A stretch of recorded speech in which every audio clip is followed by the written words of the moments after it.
Hello dear students, welcome to another lecture of Mechanics of Solids. ഇതിൽ നമ്മൾ അടുത്തൊരു problem ചെയ്യാണ്. That is, find the minimum diameter of the steel wire which is used to raise a load of 4000 Newton if the stress in the rod is not exceed 95 meganewton per meter square. Okay, it's a simple question ആണ്. ആകെ ഇതിന്റെ unit conversion മാത്രം നമ്മൾ നോക്കിയാൽ മതി. Unit എന്ന് പറയുന്നത് നമ്മൾ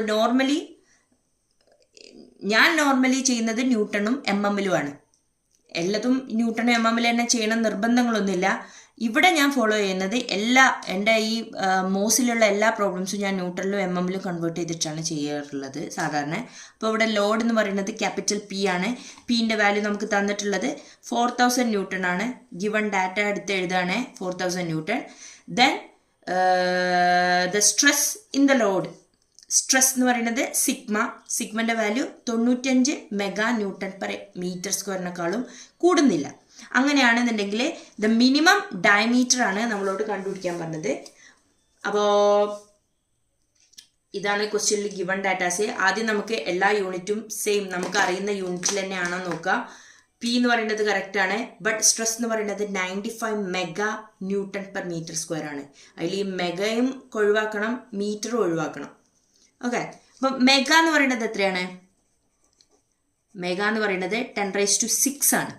അപ്പം മെഗാ ന്യൂട്ടനെ നമുക്ക് വേണമെന്നുണ്ടെങ്കിൽ എന്താക്കാം, മെഗനെ 95 × 10⁶ newton എന്നാക്കാം.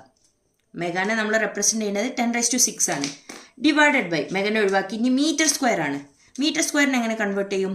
1 metre is equal to നമുക്കറിയാം 1000 mm ആണ്. അപ്പോൾ 1 meter square is equal to നമുക്ക് എന്ത് എഴുതാം? 1000 mm സ്ക്വയർ എഴുതാം. അപ്പോൾ we can write it as 1000 mm square. 1000നും സ്ക്വയർ ഉണ്ട്, MM-നും സ്ക്വയർ ഉണ്ട്. സോ ഇതൊന്ന് റീഅറേഞ്ച് ചെയ്ത് എഴുതുമ്പോൾ നമുക്ക് എന്ത് വരും? 95 × 10⁶ ന്യൂട്ടൺ ഡിവൈഡഡ് ബൈ 1000ൻ്റെ സ്ക്വയർ എന്ന് പറയുന്നത് എത്ര? അഗെയിൻ 10⁶, പിന്നെ MM സ്ക്വയർ. ഈ 10⁶ഉം 10⁶ഉം ക്യാൻസൽ ആകുമ്പോൾ നമുക്ക് എന്ത് കിട്ടും? 95 newton per MM square. Okay, 95 mega newton per metre square എന്ന് പറയുന്നതും 95 ന്യൂട്ടൺ പെർ MM സ്ക്വയർ എന്ന് പറയുന്നതും സെയിം റേഞ്ചിലാണ് വരിക. ഇനി നമുക്ക് കാൽക്കുലേഷൻസ് സ്റ്റാർട്ട് ചെയ്യാം. നമ്മളുടെ ബേസിക് ഇക്വേഷൻ ഉണ്ടല്ലോ, that is stress is equal to load by area.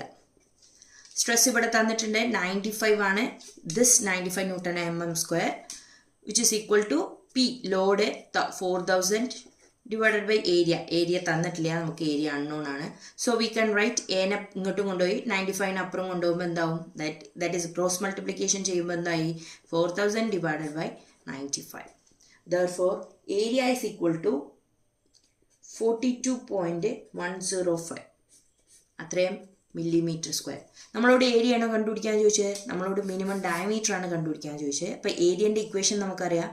Area is equal to π/4 × d² ആണ്. സർക്കുലർ റോഡാണെന്ന് പറഞ്ഞിട്ടുണ്ട്, ഡയമീറ്റർ ഓഫ് ദ സ്റ്റീൽ റോഡൊക്കെ തന്നുകൊണ്ടാണ്. അപ്പോൾ നമുക്ക് എഴുതാം 42.105 ഇസ് ഈക്വൽ ടു π/4 × d². ഈ π/4നെ നമ്മൾ ഓപ്പോസിറ്റ് സൈഡ് കൊണ്ടുപോകുമ്പോൾ 42.105 × 4/π ആവും, which is equal to d².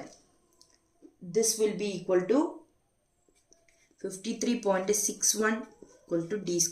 d²ൻ്റെ വാല്യൂ ആണിത്. Therefore d is equal to നമുക്ക് √53.61 എടുക്കുക, which is equal to 7.32 mm. Simple calculation ആണ്. ഞാൻ ഈ പ്രോബ്ലം നിങ്ങൾക്ക് ചെയ്യാൻ മെയിൻ കാരണം ഈ യൂണിറ്റ് കൺവേർഷൻ നിങ്ങൾക്ക് അറിയാനാണ്. അതൊന്ന് സ്ലോ മോഷനിലിട്ട് കണ്ടേ, അല്ലെങ്കിൽ ഒന്നും കൂടി റിപ്പീറ്റ് ചെയ്ത് കണ്ടോ പഠിക്കാം. Okay, thank you.